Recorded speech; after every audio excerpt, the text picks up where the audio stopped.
Hi ho. Who's the fearless leader? I am. Are we live streaming? Yep. It's trying, but we're recording on the computer. It's just struggling. So I can load the recording I have now later if it doesn't catch up with us. Sure. If you want to get going. Yeah, okay. It's 2:04 p.m. and I will call this meeting of the Community Center Select Steering Committee to order for Wednesday, April 12th, 2023. First item is approval of the agenda. Are there any late items to the agenda stuff? No. No late items. So the recommendation is that the Community Center Select Steering Committee approve the agenda for the April 12th, 2023 meeting. Can I have a mover for that? I'll move that. Moved by Councillor Getty, seconded by Councillor Morse. I'll call the question. All in favor, raise your hand. Say aye. Aye. Any opposed? The agenda is adopted. Moving on to item 2.1, minutes of the November 1st, 2022 Community Center Select Steering Committee meeting. The recommendation is that the minutes of the Community Center Select Steering Committee meeting held November 1st, 2022 be adopted. In my agenda here, the attachment is actually the King Edward Bay water system minutes. Is that the correct minutes were sent by email? My apologies. It was very hectic and late when this came out. So no problem. I know that the committees have been rocking these last couple of weeks. So is everybody mailed out later? What's I've read them. I can move the great. Adoption of them. Fantastic. As long as everyone's comfortable, we have a mover to approve the minutes. Is there a seconder? Seconded by Jillian. Any discussion? Seeing none, I'll call the question. All in favor, raise your hand. Any opposed? That carries. Any public comments to our coordinator this afternoon? No. Nope. Item 4 then, 4.1, a construction update from our CAO. Okay, thank you, Mayor. So there's not a lot of like substantive new news since we last met, other than that the project continues to beaver along in a good way, and we continue to see more framing and more roof structure being added to the project. The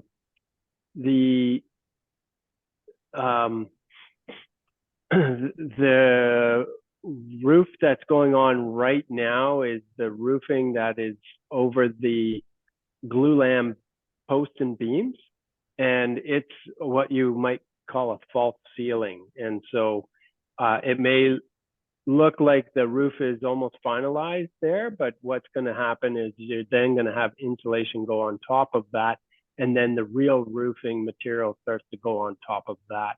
And so, but from underneath, when you're inside the space looking up, you'll have the big glulam beams, and then you'll have a tongue and groove wood ceiling.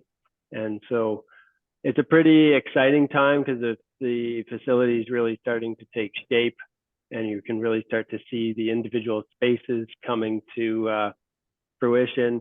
And as the building starts to get closer and closer to lock up, you can really start to get the feel of how the whole place is going to perform and how the spaces will interact with each other. And I want to put it out there to this committee. So we have the idea of a site visit.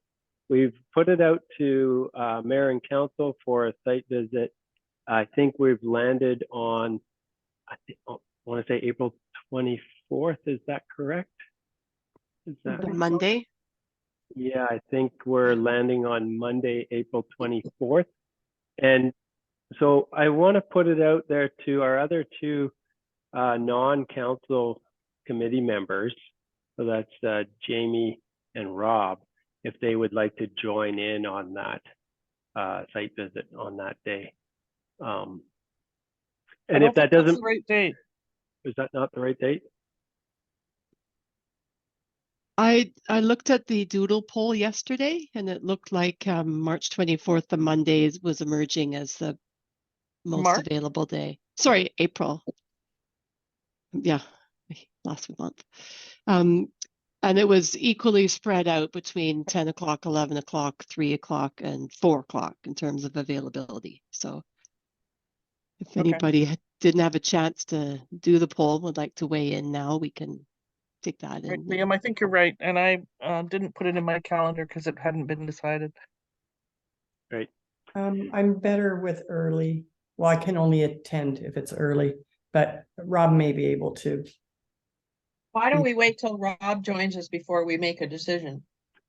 Are we Well, we're not having any other meetings with council? Here's what I'm going to suggest is that we're going to go forward with what council can work with. And if Jamie and Rob can fit in with that, then that's fantastic.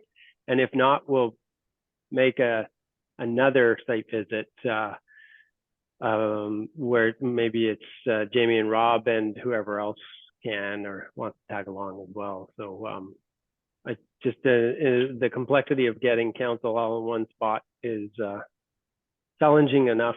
So and we're getting to that stage where there's a lot of excitement, and we're going to want to start showing it off to as many people as we can. So we're trying to work that out with the site superintendent and start scheduling it more regularly. I have a question. Yes. Does that false ceiling protect those glulam beams? It'll protect them more than with nothing. Okay, But completely. ultimately, the protection on the glulam beams will remain intact. So they are already protected with a wrap. Yeah. And they aren't going to take the wrap off until the proper roof is fully on and proper waterproofing is in place. Okay. And they said that they might even keep them on for longer during construction, just because it helps with bumps and nicks anyway, with all of the trade work that'll be going on in the inside. Although I'm really excited to rip that protective layer off. Yeah, so what I think we'll start to see too is that a lot of the activity will also be moving inside in the building. So there may be periods of time where it doesn't look like a lot is happening, but it's because a lot of the work is happening on the inside. So in a weird sense, there's not anything significantly new to update on the construction itself, but that's actually not a bad thing. Great. Any further questions for the CAO? All right, moving on to item 4.2, the fundraising update from Jackie Massey and Shelley Sainsbury. Great, thanks. So there are some very positive things happening on the fundraising front, including funding coming in from a variety of sources, private, corporate, and government. So unfortunately, we can't really share a lot of details publicly at this moment due to requests of confidentiality from those same sources. However, we anticipate being able to release a number of good news stories as part of our fundraising communications over the next few weeks, so stay tuned. What I can say is that our efforts over the past months are advancing us closer to our fundraising goals. Presentations to individuals and organizations are ongoing. Shelley and I presented a project update to the Hearth Board last month. Subsequently, Jamie had sent out a number of invitations to a list of organizations within the community, and we will be connecting with a number of interested parties for the next few weeks. And of course, we continue to welcome anyone who is seeking information and options on how to support this project to contact us at any time. You may have seen in your inbox a notice regarding the SEAT sponsorship campaign, which Janet was focusing on this week as part of her ongoing communications activities. And as we draw nearer to the grand opening, we are encouraging people to consider a symbolic way they can take a seat through this type of a gift. So sponsorship of a seat includes a plaque identifying the donor or anyone whose name they chose to have inscribed on the plaque. And of course, this recognition would be in addition to the donor recognition that will appear on the permanent installation in the gallery lounge of the facility. So in terms of that display, Principal has provided a sense of the timeline for planning and finalizing the design, manufacturing, and installation of the donor sign. So we are working backwards from the installation to ensure we meet the deadlines, and the process is being developed towards finalizing that design, which will be coming back to this committee for approval probably next month. So that's it for me, unless Shelley would like to add anything more to that. If there's any You covered it. questions. Thanks, Jacqueline. Right on. Sounds like some positive news and some positive developments that we look forward to hearing in the public realm. Any questions for our fundraisers at all? Can you give us a number that's left still to fundraise? Right, we do have some pledges confirmed, pledges coming in, but I would rather not really reveal them at this point, just because there's some confidentiality issues around that. We did receive the funding from BC Arts Council for the retractable seating. It was a $40,000 grant that Jackie wrote. I've got the check written and ready to drop off. Yeah, that's terrific, Jamie. And that was part of my good news for sure. And I just wasn't sure we were ready publicly to announce that, because I know the government was waiting to present or announce that award. So I just held off in this meeting, but that was definitely part of our good news stories, $40,000 towards retractable seating. We'll keep it to ourselves. Okay. we'll have Steph bleep it out after. If the government asks, if the government calls to say, oh, we don't know anything about that. Yeah, that is great. That is great news, though. Excellent. Okay. Any further questions for the fundraisers? Seeing none, we'll move on to item 5.1, the Joint Management Committee Terms of Reference, and I will hand it over to our Manager of Recreation. Thank you, Mayor Leonard. So I will start presenting this on behalf of the subcommittee that was Liam, Rob, Judy, myself, and Jamie. So please feel free to jump in, anybody, to contribute to this discussion of it. And I think you have it in the agenda package. You have the terms of reference that we've drafted, so I don't think we necessarily need to go word for word through it all. But just to say that the approach that we decided to take, we've had, I think, 3 meetings since our last select steering committee meeting. So we met a number of times to work on this. And the approach that we wanted to take was to use the MOU as a starting point, because it really outlined the nature of the relationship between the Hearth and BIM and the commitment to this project, as well as identifying the vision for the community center and the background on the project, some of the history on the project. So it is literally language taken directly from that MOU that was agreed upon and approved by council. So we used that as a way of intentionally bringing that continuity of understanding of commitment to the project through, knowing that this MOU does continue on through the duration of the opening of the commissioning of the building. So when you're looking through the document, bullet 2, the vision, 3, the background, 4 and 5 are all directly lifted from the MOU, all of those sections.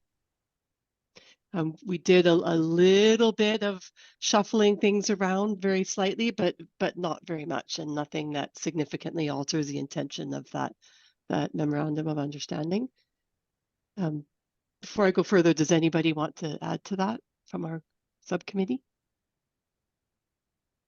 When do you want questions? Anytime. Okay, because I had a real problem with 2 and 3. 4 and 5 sort of being plopped in there. I mean, the normal terms of reference, there's the purpose of the committee, the membership, their duties and mandate. And then it just didn't, there's nothing that sort of, it's very, none of our other committees have anything like this. And there's no reference to the MOU and the, and once the community center's up and running, I'm not sure what real relevance there is to anything that's under the background. Because, you could just expand the purpose a wee bit.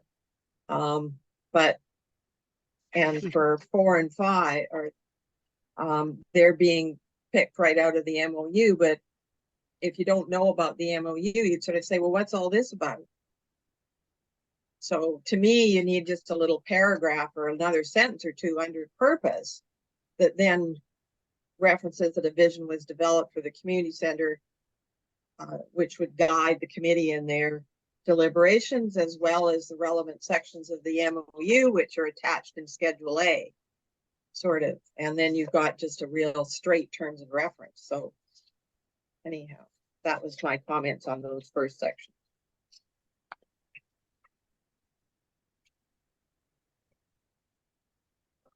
Yeah, so let's say what do you all think about Okay. that? Well, oh, go ahead. So hang on. Yeah, but it seems like we're opening discussion. So I'll field some of the discussion, and maybe we'll see what arises, and then we can let the manager and staff respond from there. So I saw Councillor Getty's hand up, and then over to the CAO.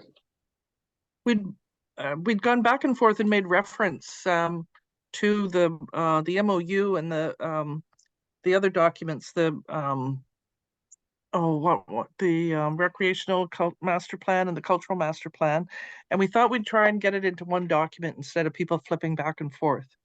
And whether or not we thought that the stuff in the MOU was pretty basic and fundamental in terms of people on the steering committee understanding why they were getting these particular terms of reference. So it just seemed we did a couple of versions without it, with reference to it. I'm not questioning having them in there. I'm questioning how you portrayed them and put them in there. I don't understand. Well, a normal terms of reference would have the purpose of the committee, the membership, their mandate, and meetings and quorum. And what I'm trying to say is the vision, a lot of the background I don't think is necessarily relevant, but certainly the MOU sections that are in there are guiding principles. So what I'm trying to say is that they should be in the document, but not where they are now. They should be referenced in the purpose or in the mandate probably, and then as attached at the end. So they're guiding documents for the deliberations of the committee, but they're not really what I'd call a terms of reference. Okay, I disagree. Well, that's fine. We can disagree. Well, thank you. And I will not currently wade into a disagreement between a retired lawyer and a retired accountant. So I was just about to say, sorry. I'll see what the rest of the discussion is, and I'd appreciate a walkthrough of the rest of the document first, possibly by the manager, if you'd like to continue, and then we can come back to the overall structure from there. Sure. Okay. Okay, 4, 5. So section 6, mandate, and I should probably share screen so people watching this can actually see what we're talking about. Sorry. So Andrew, were you wanting us to hold our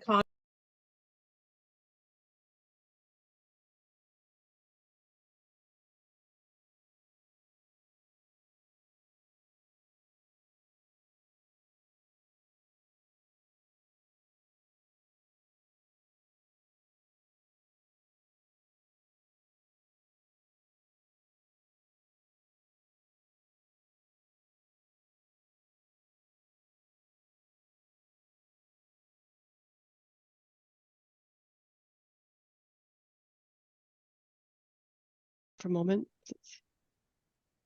There we go. Okay. So section 1, the purpose: to provide policy development and operational guidance to manage shared interests, collaborative use of space, and to ensure smooth and productive operations of the Bowen Island Community Center for the benefit of all community.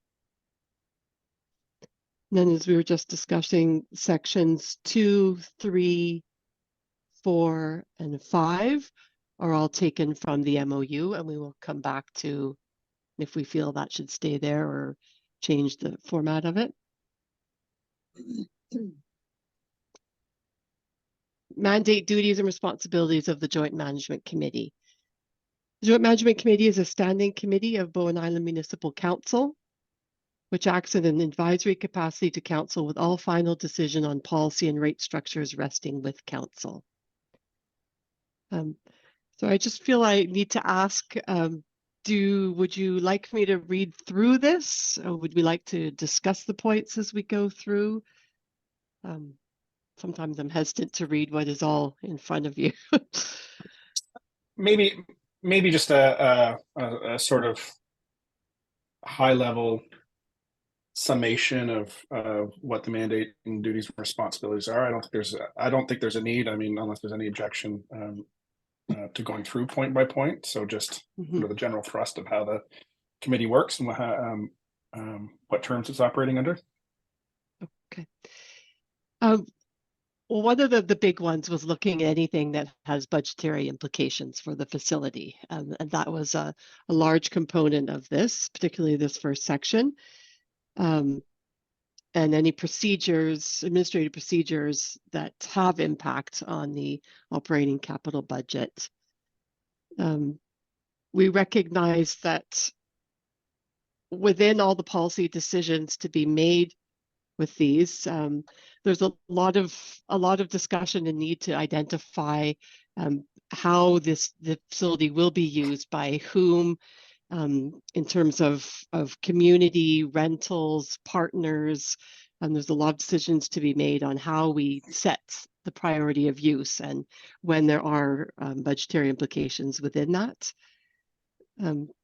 So a lot of the section 6.2 then is outlining some of that discussion that needs to take place as we determine, in this partnership with the Hearth and with community users and hopefully other bigger name performances, for example, how do we balance all of that in a fair and equitable way that is ensuring fiscal responsibility in managing this site as well.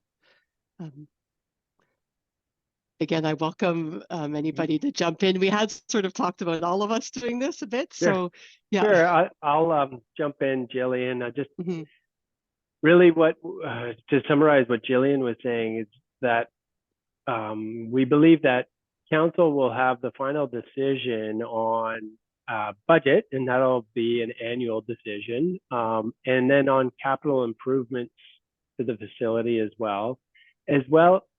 Any policy that is going to have a material impact on the performance of the facility. And so there will be a lot of internal policies for running the facility that don't need to come to council, that are much more administrative in nature, and those might be more like protocols on how we actually run the facility from a day-to-day basis. But there will be broader policies around actual use and prioritization of use, which we believe council should weigh in on. And so part of the job of the committee will be determining, okay, well, which policies are actually going to be needing to go to council and which ones are administrative in nature. And then once annual operating budget for the facility is approved,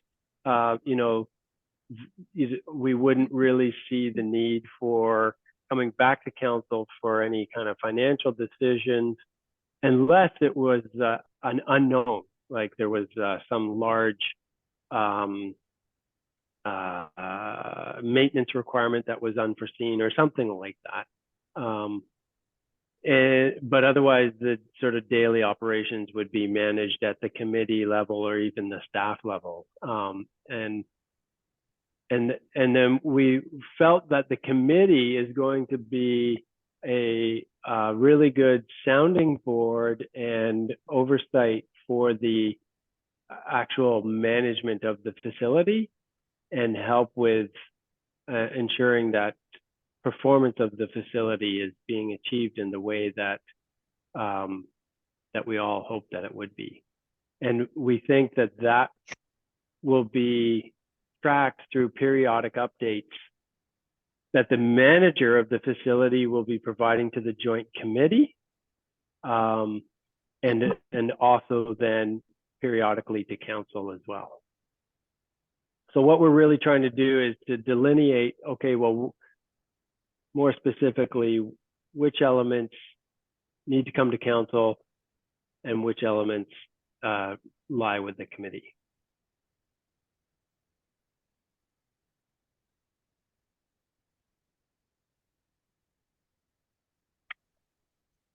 And so I guess if we move on to the next section, number 7, around membership, this was already hammered out in the MOU. And I don't think there were any changes. No. Did we add the resident or property owner, possibly? The very last point on membership? Or the property owner?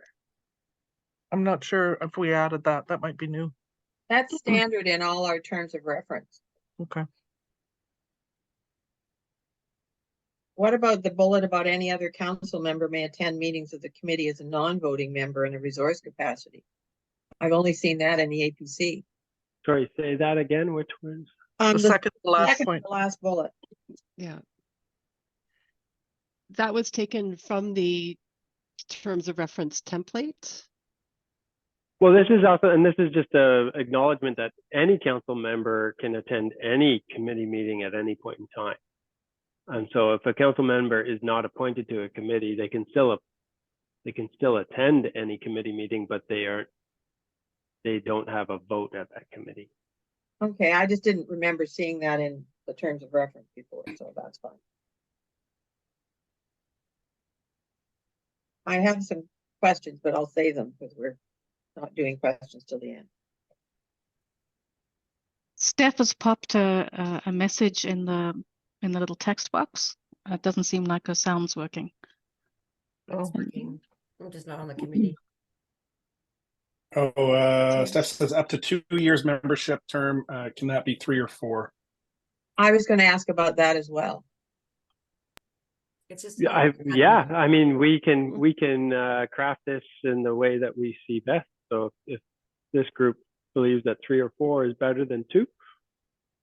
Well, it's going to take a few months to just get the feel of everything. And then all of a sudden you're going to be dumping everybody and you could have a bunch of new members. It's my other renewable, question was- eligible for reappointment for no more than 3 Yeah, no, I terms. So saw that's that, 6 but- years. But It's you just a could lot of end up- admin, the appointments. yeah, it's, and also I know with the Economic Development Committee, we staggered the terms of the first group on purpose so that you wouldn't end up with a really wholesale change. Yeah. 7.2.3 addresses that. That's for reappointment.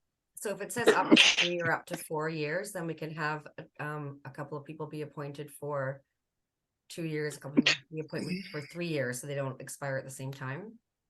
Just for the first appointment, so you get a staggering going.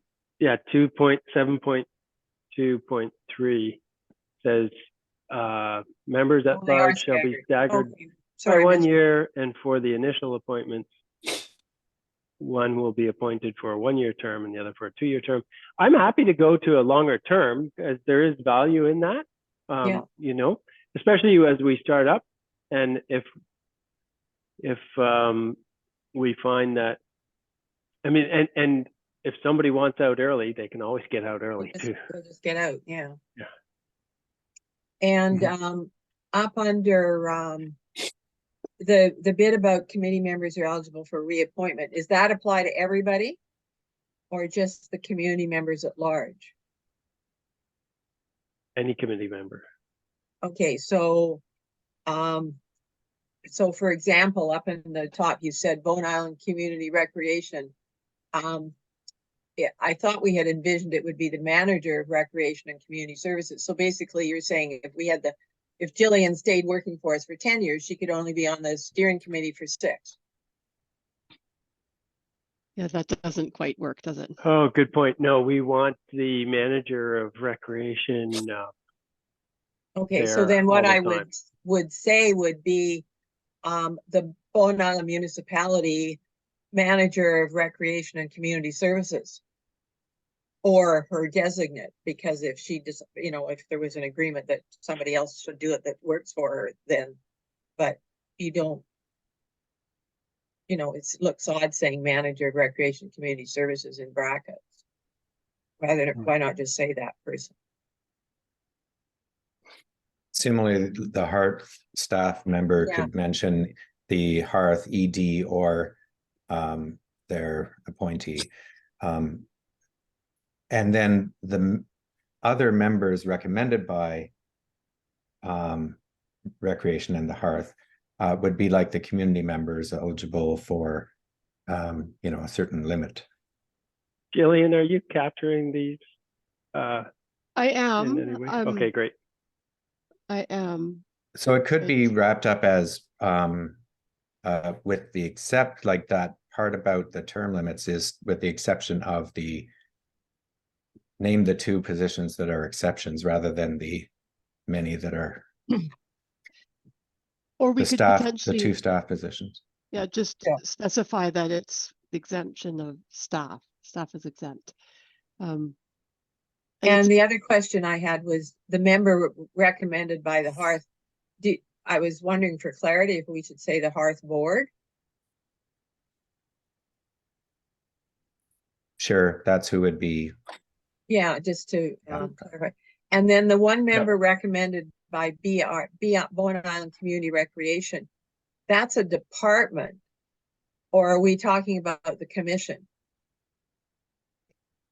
It's the department, and it was one of the things that we discussed in this, and it's a little bit odd that BIM is identified, and then the recreation department is identified as well, separately within this document. So in the MOU, did it say that, was it Bone Island Community Recreation, or was it the Recreation Commission that we were referring to in the MOU?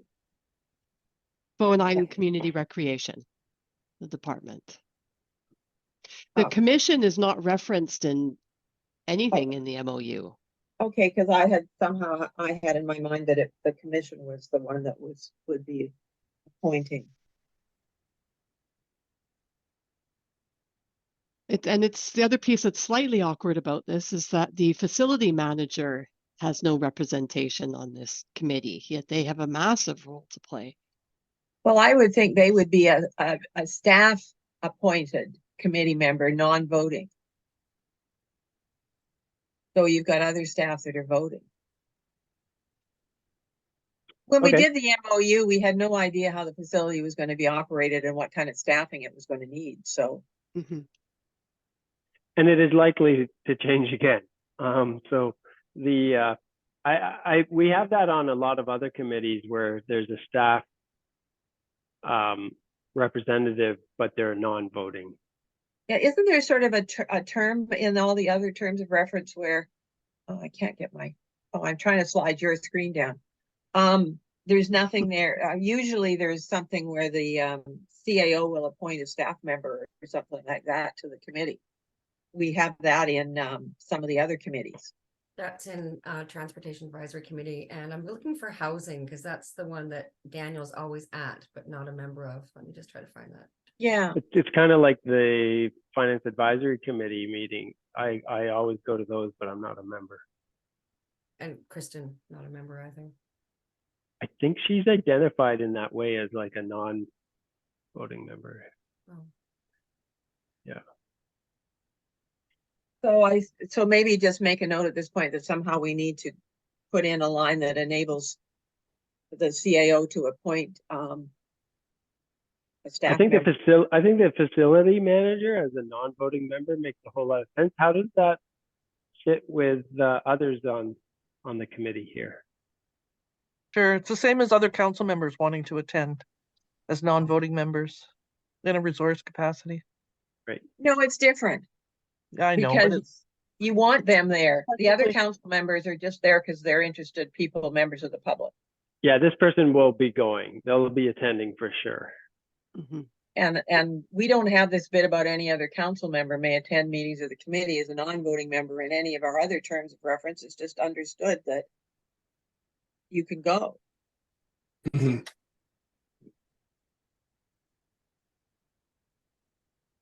So we'll add that in then, that the facility manager is a non-voting member. There used to be that clause for the operator of the sewer system. For the Snug Cove sewer, or original set of bylaws. but- Oh, my iPad's not behaving. the way I want it to. So we're changing the term from 2 years to, is it 3 or 4? if it's 4, it might all change with an election. So Well, maybe the safer to be 3. Council members will clearly change with an election. Yeah, council members will change with an election potentially. But if this thing is up and running, let's say, Next couple of months. either this year or next year, we're sort of mid-cycle. We're not mid-cycle, but we're off-cycle a little bit. So, What are we using for all the other committees, Steph? Her audio is not working. I'm assuming there's going to be a typed message in the chat here. we go. My question on this would be, if you go to 4 years, does that is that daunting for potential community applicants? And 3 years, it sounds a lot more manageable, even Yeah. though we know, like you said, someone could not serve their whole term, but they want to go into it knowing they can at least make it through a full term. Yeah, I think 3 is Yeah. a good, yeah, Let's go for 3. all right. Okay. Can I just add something to consider as we make this decision, is that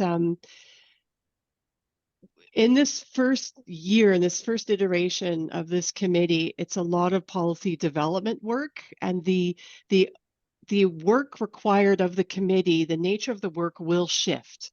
Once we have the building open, it'll be a lot less of the development of policy and more into some of the implementation of that, the evaluation of it, and maybe revision of it. But I'm wondering if we want to commit people to a line of work when maybe in the beginning we need a slightly different skill set. No, because I think you're going to need some people that have some sort of knowledge. You've got that qualifier in the bottom. And to me, if you've drafted the policies, you're going to want to see them in action and know where and fix them if they're not working. Okay.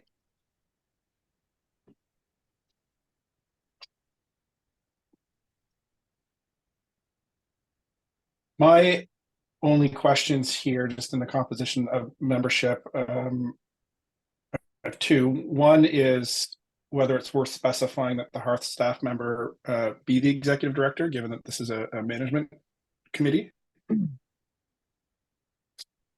Is one consideration. The second consideration is I am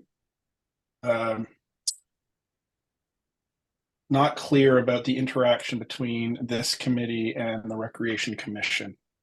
That's why I thought BICR was intended to be the Recreation Commission. But I'm still trying to get back to find the term for it. But the Recreation Commission being established by bylaw has technically has the purview. I'm not sure how active it's been in the past, but to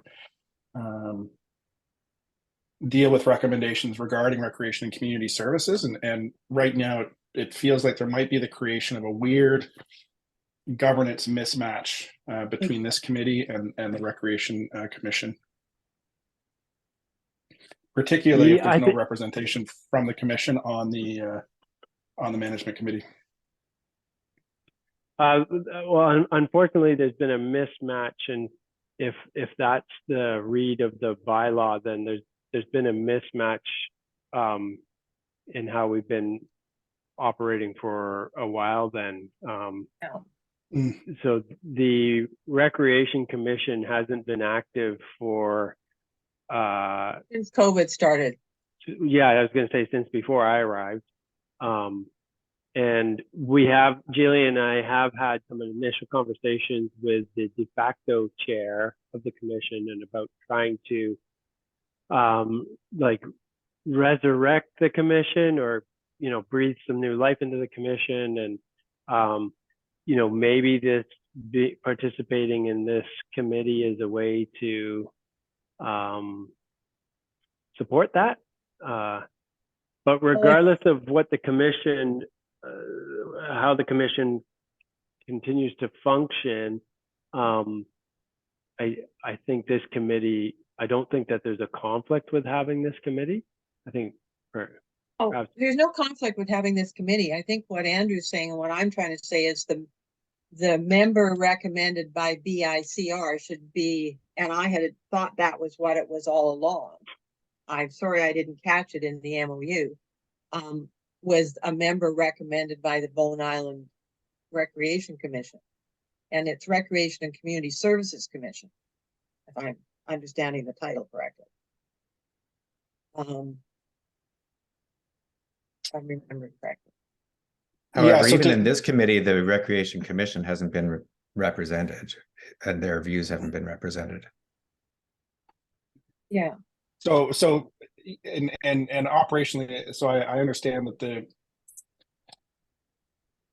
the commission may have been languishing a little bit, but when I look at the terms of reference of the Recreation Commission, and then these terms of reference of what the Joint Management Committee is trying to do, so the intent of the commission is to provide advice and recommendations to council and staff on planning, development, implementation of the Community Recreation Master Plan and Parks Master Plan, referred projects, applications, items, or issues, community and recreation facilities and services, including capital and special projects, and the planning and scheduling of active recreation parks, such as tennis courts and fields.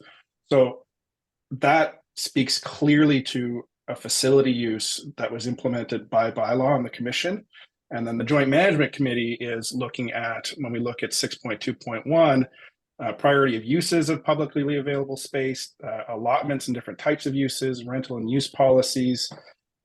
So we're creating, you know, for a small community, we're creating parallel committees with similar intentions that if the terms of reference are, you know, to be relied on, they're overlapping right now. Yeah, so you and the Recreation Commission would be representing the recreation side of the uses of the facility. Yeah, particularly because, I mean, this is the largest and the centralized home for recreation on the island. There needs to be some kind of harmonization between the two bodies. So does it work? Oh, sorry, go ahead. And then the CEO, Councilor Getty. Well, if we've got a moribund Recreation Commission that has I didn't look at their terms of reference, and I didn't. There hasn't ever been a reference to them that I remember. Then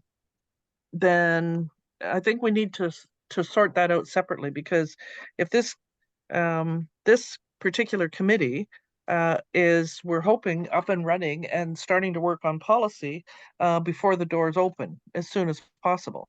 So if we're trying to resurrect the Recreation Commission and figure out, you know, then I guess we have to do some figuring out what the overlap is and how it all relates. But at this point, we have, by letting the commission go silent and quiet, and not paying attention to that, then we have, yes, created two entities with similar responsibilities, but we've got one that we want to set up and one that's inactive. So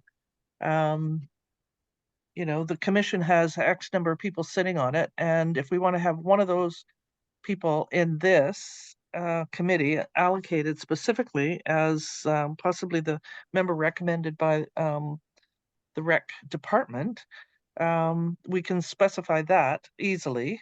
If we want to try and sort out the two competing terms of reference, that's a much bigger issue, and we're not going to get this set up in time. I don't think they're competing terms of reference. No, I don't think so either. And I do think that the de facto or the vice chair, Catherine Patterson, is keen to try to breathe life back into the commission, and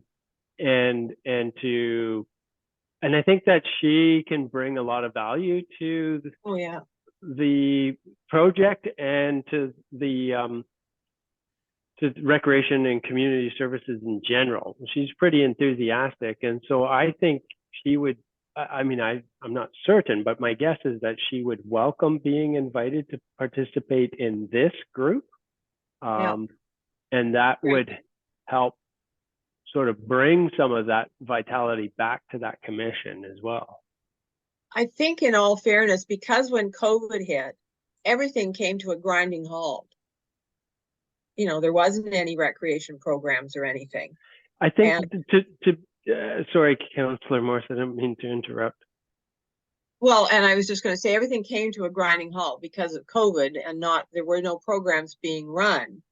And then the other side of it was the Recreation Commission director, Jillian, was, so, and Shauna and before her, their prime focus was getting this building up and running. So, I think partly that's sort of the two reasons why I think it's sort of languished. Yeah, I think that there's an opportunity to like start again. Get a bit of a restart here. And the sense from the conversations that Jillian and I have had with Catherine, that's the similar feeling on her side. Yeah. And the community services side of the commission is, Do we solve today's discussion with making a note that the member recommended by BICR is part of the rec commission? No, why don't we just change it to one member recommended by the Bowen Island Community Recreation Community Services Commission? They're still appointed members. So I think it could be. I'm not sure. I don't think in this conversation, by any stretch of the imagination, that we're going to reconcile the competing terms of reference between the commission and the joint management committee. I don't think they're competing. They have. I mean, in my read of the commission bylaw, and we could put that up on screen, but they have the direction to provide advice and recommendations to council and staff on 7.1c community and recreation facilities and services, including capital and special projects. Yeah, and they did do that during some of the development of the plans for the rec center. Yes, and we're going to have, so my point is that we're going to have a recreation facility that has recreation programs and services running out of it that continue to be developed. And they are not, I don't think we're disagreeing. Integrate. No, I don't think we're disagreeing, but it creates a mismatch in our committee structure that needs to be reconciled.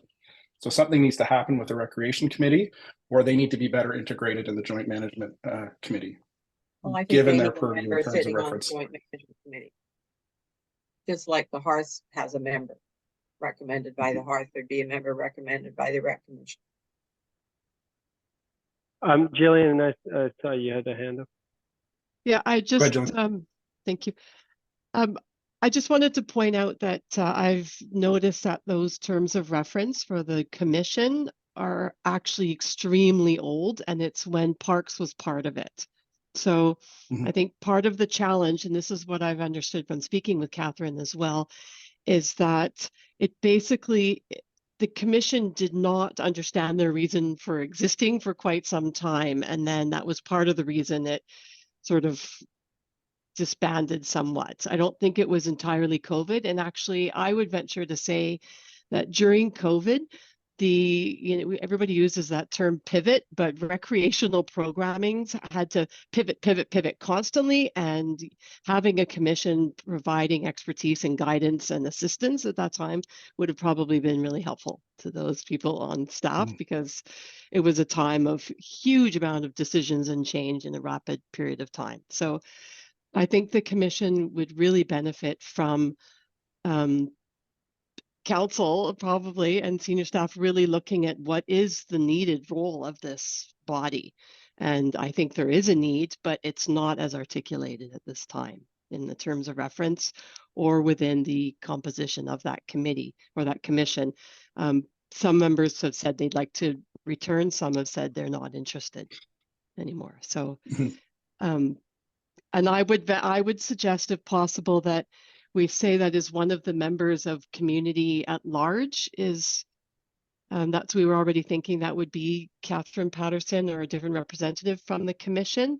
I think we have to remember that this facility overall, it is representing recreation, it is representing performing arts, but it is also representing a huge other avenue of activity in rentals and community use. And a lot of that there's a lot of financial goals, the revenue responsibilities attached to that as well. So I would like to make sure that we leave space on the membership so that that voice is being heard well as well. Well, I mean, my druthers for that would be that the member recommended by BICR be Catherine, and we have two other members of the community at large that are more representative of, you need seniors, you need, the other users of the committee, of the facility. I don't want two staff members from the rec department. And I do think that having Catherine or representative from the rec commission on this committee would be helpful. And I don't think it's at odds with I don't think this terms of reference is at odds with the terms of reference for the commission. And Andrew, I see to your point, 7.1C, that the commission is to provide advice to council on community and recreation facilities and services, including capital and special projects. This community center, isn't going to be the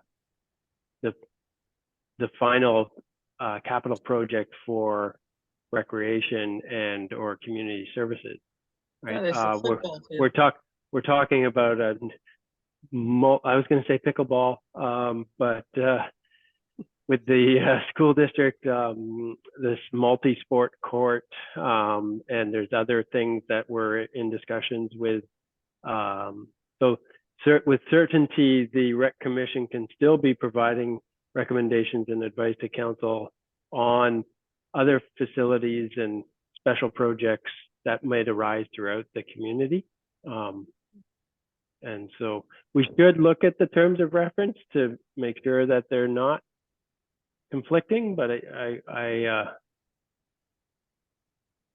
think there's ways to integrate them. You've got 7.3 there in the recreation committee that talks about liaising with other community organizations and municipal committees. And I'm not ardently defending the recreation committee, but if both of those, so imagine that both of those committees are really vibrant and robust and functioning, and they don't have any interconnection, but they're kind of looking at the same things, and you've got the manager of recreation jumping back and forth between the two of them, and both of them are providing independent recommendations to council. Unless there's some kind of interconnection between those two that they're sharing and reporting and informing each other on the respective areas of purview, it may feel disconnected when the recommendations come to council. Right. I hear you there. But we may, what the joint management committees, one of their challenges is going to be is creating policy that's going to provide clarity for the facility manager to be able to program the space to its maximum benefit to the community. And that includes revenue generation. And so we're going to have a variety of different organizations coming forward to try to utilize the space. And it's going to be the job of, the facility manager, probably Jillian and probably Jamie or some other combination thereof, to reconcile all the competing interests and come up with the programming opportunities. And I could see that the Recreation Commission could be advocating for use in the space from that perspective of recreation and community service. The Hearth is going to be advocating for use of the space for arts and culture, theater on the Isle. All these different competing bodies are going to be advocating for space. This committee is going to have the joyful task of trying to figure out who gets what, or setting up a policy and a framework so that it's clear as to how those decisions are made. And that you're right, though, there could be moments where you've got one committee coming forward to council saying, we believe this is important, and another committee saying, well, there just isn't room for that. And that, so that might well occur. And, but I don't think that is necessarily a bad thing.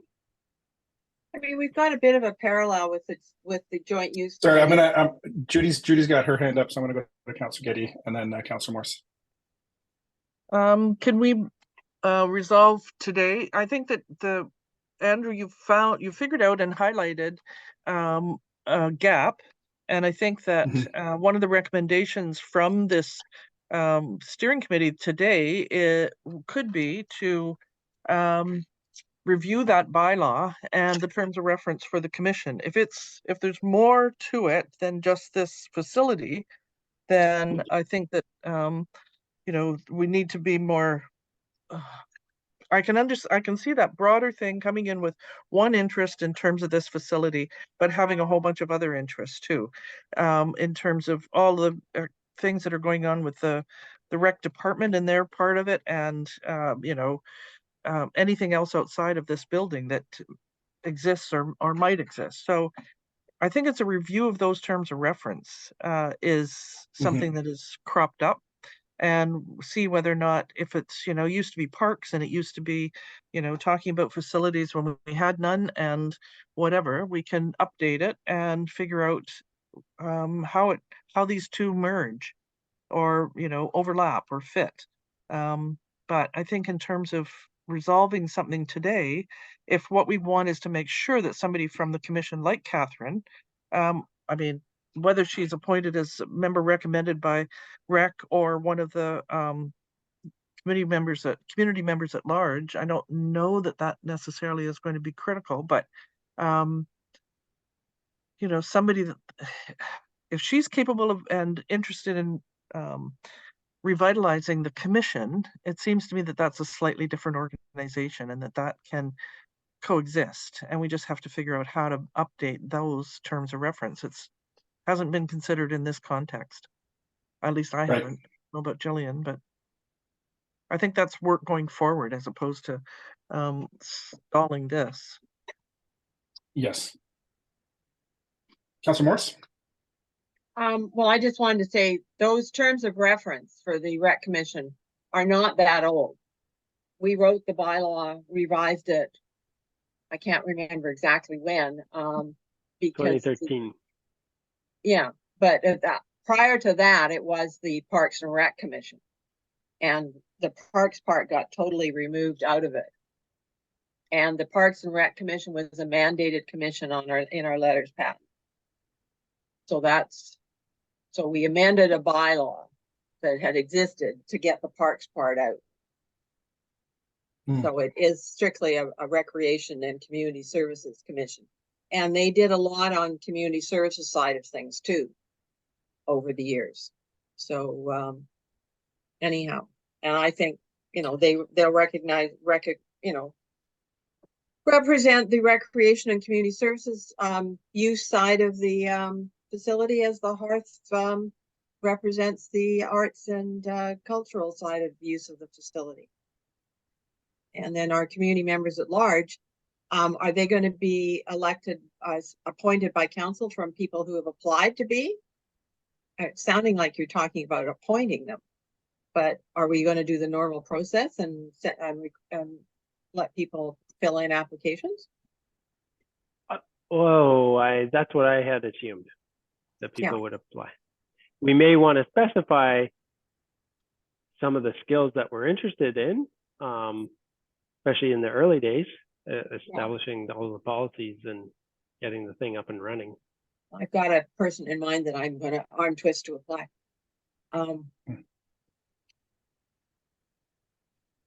Okay. So what I'm hearing is I think there's some work for council to do around the council table, and maybe put heads together with some staff around the linkages and interactions between both the Recreation Commission as a governance structure, but that doesn't necessarily need to impede the Joint Management Committee. So in terms of the recommendation to move things along, we could look at moving the recommendation as is, that we send the terms of reference to council, being sensitive to Councillor Morris's earlier point, that so I think the ownership and governance section looks good and clean. It doesn't, I think, and I'll let you comment on this, Councillor Morris, but it sounds like what you'd like to see is more, because the other terms of reference do have kind of a specific format and flow when you look at the other terms of reference documents that this one doesn't quite have. There's maybe some formatting. Yeah. Okay. Yeah, so there's just one other question I had, and I circled it, and now I can't read my handwriting. Oh, it's the bit about establishing working groups. We haven't had a lot in committee terms of reference about, it's got subcommittees may be established by the committee. That's in 7.7. And then 7.8 says working groups shall focus. Who establishes the working groups? Oh yeah, this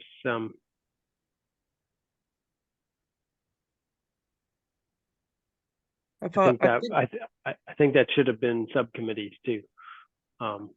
No, we made a distinction. So the subcommittees, if I remember correctly, the subcommittees were going to deal with something that came up that was time bound and specific objective. And then the working group could be a longer. And it could be people from outside. So that if there was something in terms of tech or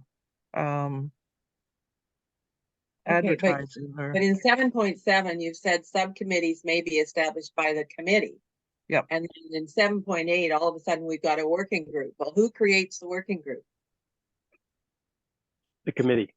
Yeah. Yeah. So you've got to say working groups may be established by the committee and shall focus on. Okay.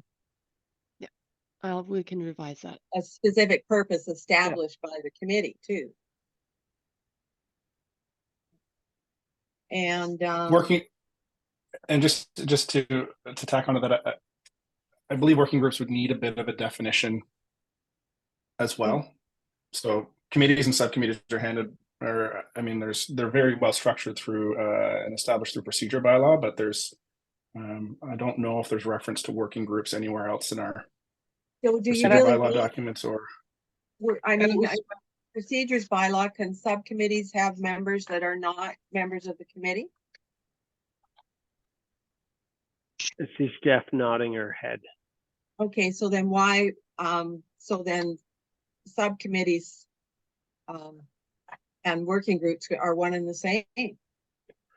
Well, just now that I'm looking at it again, I'm just kind of wondering, why do we need to differentiate? Like, why? It's 7.2, designed to support specific bodies of work. Well, that could be a longer term than just time bound.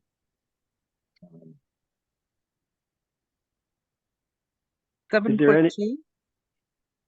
Yeah, 7.7.2 says be designed to support specific bodies of work. So if you had a, you know, that sort of a working committee or a task force, I mean, I think you're cluttering it up by having subcommittees and working groups. Well, part of the conversation was in the next section under 8 about conduct, that it had to be following all the procedure bylaws in terms of having notice of meetings and posting of agendas and minutes being taken and the formalities in terms of committees and subcommittees. And at some point, we talked about having, if there was a specific purpose that we needed, my impression was it was if we needed some research done and we needed some support, that we could establish a working group that wouldn't necessarily have to fall within all of the formalities of having, and then that was why we put in that the 7.9, that both subcommittees and working groups can make recommendations to the committee, but shall not make final decisions on any matter. Yeah, but then you've got a group that could have a quorum, you know, be 5 members of the committee or, you know, a majority, and they're off doing something totally advancing decision making with no proper public process. Except that it always comes back to the committee. No, but So it's saying we've got this issue that's going to need more work. and if Go off and do some work and bring it back. yeah, but if you've got how many members of I mean 1 or 2 people assigned to go and do that and do some research, that's one thing. They're not really advancing decision making or anything. But if you've got a 7-member committee and you send 4 of them off as a little working group, you're advancing the decision making process. And you've got a quorum of the members and you're not doing anything in the public process. That's not kosher. Well, Except that this doesn't require or suggest that it would be all just members of the committee. It would be intended to bring in other community members to contribute at a working group level who have certain expertise, and right. I think we're getting into a lot of. Yeah, but it says may be inclusive of members and individuals and representatives from the community who bring an informed voice, but there's no harm in bringing them in. But there's, you know, is it one, but why, you know, one member who's charged to do the research could go off and get a little group to help them. It's just about bringing more resources to the table when it's required around the development of a, you know, of a plan that's going to take some homework or something. So this isn't intended to overcomplicate things. If you want to put in a restriction that it can only have, you know, a maximum of so many of the committee members, if there's going to be any subcommittee or working group struck, whatever. It just is saying that there could be. Well, subcommittees are, you know, their meetings have to be advertised Right. and everything else. That's so that's the point of adding in the working group, which so that both are mentioned. My point is a working group is a way of subverting the open due public process. Okay. So I'm gonna tease this out because we're getting into the weeds here a little bit, and I see your wheels turning, Rob, and I do see where Allison is going, and I think the ultimate message is that, you know, a committee is, you know, provides input to council, and then the same as you go down and you go into subcommittees, and all of that is bound up by the community charter and need for notice and all of those pieces, and that a working group might create an extracurricular body to that, and I don't have enough experience to resolve that within the charter, within the governance, or open and transparency. Because they are advanced, and that's the term that the ombudsperson uses in Local Government Act and Community Charter uses, that if it's advancing decision making, then there does need to be notice and it needs to be open or closed under the. So I have a question in that. Charter. May I? I have a question on Yep. that. So if, we recognize that this facility, for all that needs to be done and planned, is well beyond the resources of one staff member. We're looking at how this is a policy group that recommends to council on fiscal and policy matters, but there may be identified some times, and I would suggest maybe an example. This might not be a good example, but a group of volunteers could be assembled to create plans or concepts to bring to the committee with respect to activity like an opening week, programming kind of effort. How can that sort of work that requires that be able to support the management of the facility and the joint management committee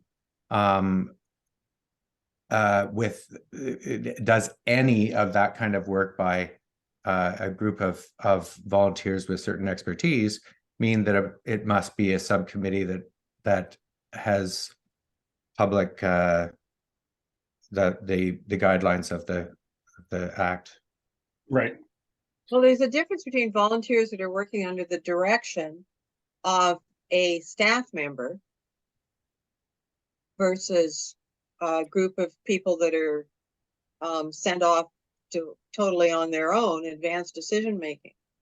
Well, there's an answer then, I guess, that would be working groups would be would keep out of the purview of this committee, but be, it might be suggested to staff that that a working group advising staff could be a resource in certain areas, and then they're not subject to the same committee process, right? It's like advising staff, and the staff brings it as a Well, they're providing staff with information and Okay,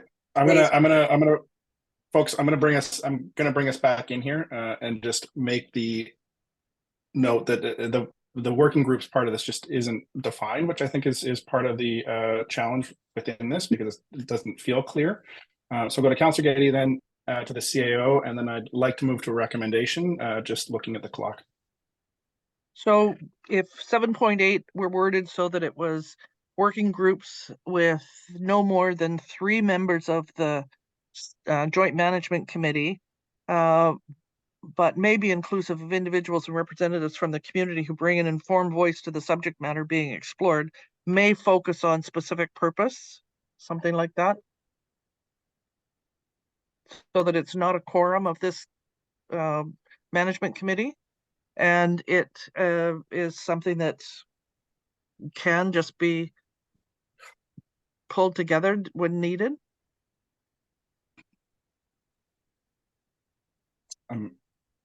Would that satisfy whatever the concerns are about the quorum? have we got any other committee staff that have got working groups in their terms of reference? Everybody has working groups or subcommittees in their terms of reference. I'm not in love with the semantical difference between these. I think the way they occur and work is much more organic. The issue of quorum has come up before. I've expressed concerns about that in the past, but I also fear that you're limiting the value and productivity of those groups by worrying about quorum. I enforce that notes come back to the open meeting strictly. So that's my piece. Okay, to the CAO.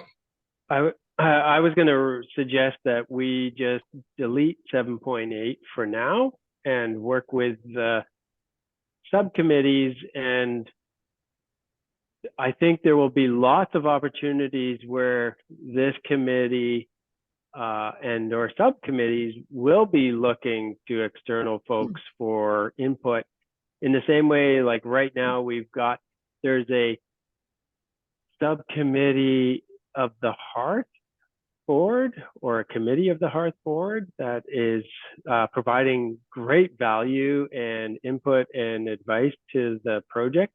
And so I could imagine those types of things carrying on as on an as needed basis.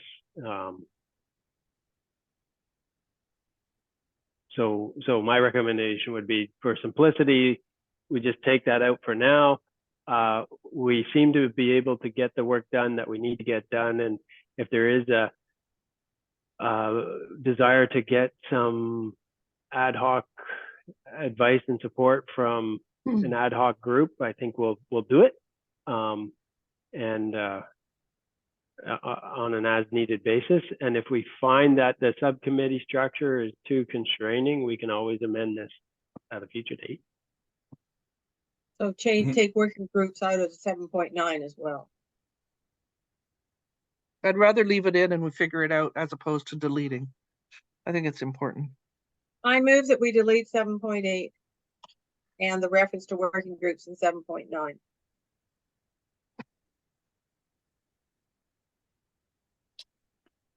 Any seconder for that?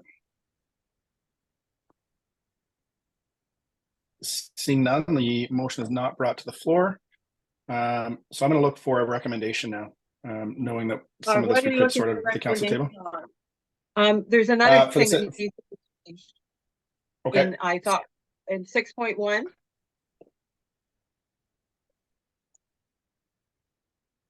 It's not a standing committee, it's a select committee. Standing committees under the charter are appointed by the mayor, and half the members have to be members of council. So you want a select committee. I thought it was just the opposite. So 6.1, it says it is a standing committee. It should say as a select committee. I've got it. I'll make that update. And Andrew, if you're looking for a recommendation to approve the terms of reference as amended, I'm not happy with, as I said, with how the items from the MOU have been incorporated. I think they're appropriate to be there, but not the way they're incorporated right now. They just sort of plopped in there, no explanation really about where they came from and all that stuff. They need to be at the end and just slightly referenced under the mandate as items to look at and for guidance. Yes, and so to be clear, I'm not looking for a recommendation. I'm not looking for any particular recommendation. I'm just looking for a recommendation either to adopt, to postpone, to work on this some more, noting that there's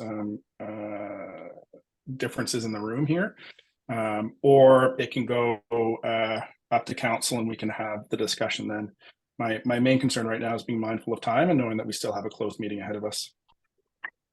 I'll make a recommendation. Sure.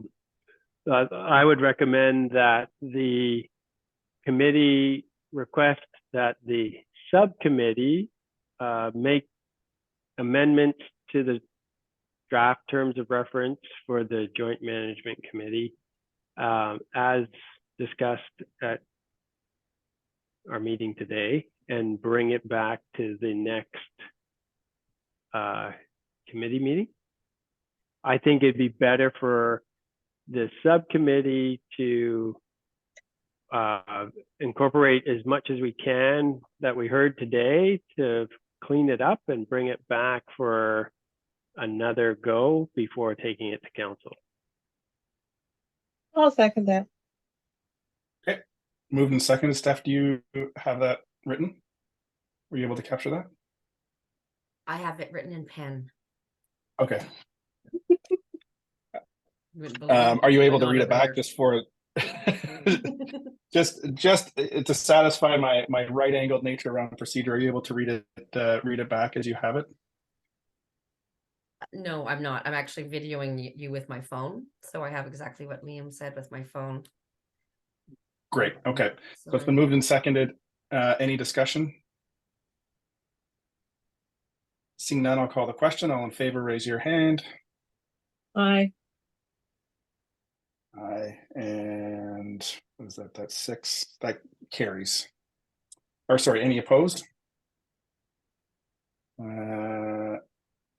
Jamie and Oh. Judy No, I didn't. opposing? No, I didn't mean to. I was asking a question. I'm Oh, not. right on. Okay. Okay. So that carries. Go ahead, Jamie. Thank you. Just a quick comment. When this is updated, I will be adding it to our board package for our Hearth board meeting next week. For them to go through and make their comments and suggestions. That'll be on Wednesday. So I will need this sort of new revised draft at that point soon, so I can get it in the board package. I think you have to put this one in and tell them what the discussion was at this open meeting. Yeah, Oh, okay. I don't think we have the bandwidth to turn it around in that time frame. Okay, I didn't. Unless you want to tackle it, Jamie. I didn't keep minutes, so sorry, I can't really. No, and we've got the difficulty of getting the notes. But okay, no Okay. worries. We'll present what we have right now. Yes, and so yeah, this has been recorded. It'll be online. We'll have minutes from this meeting as well. So I'm going to advance us on to with the recommendation having been moved, seconded, and resolved to item 6.2, which is moving to a closed meeting. The recommendation is there. Can I have a mover for the recommendation to move to closed meeting? Moved and seconded by Councillor Getty. All in favor, raise your hand. Aye. Closed meeting.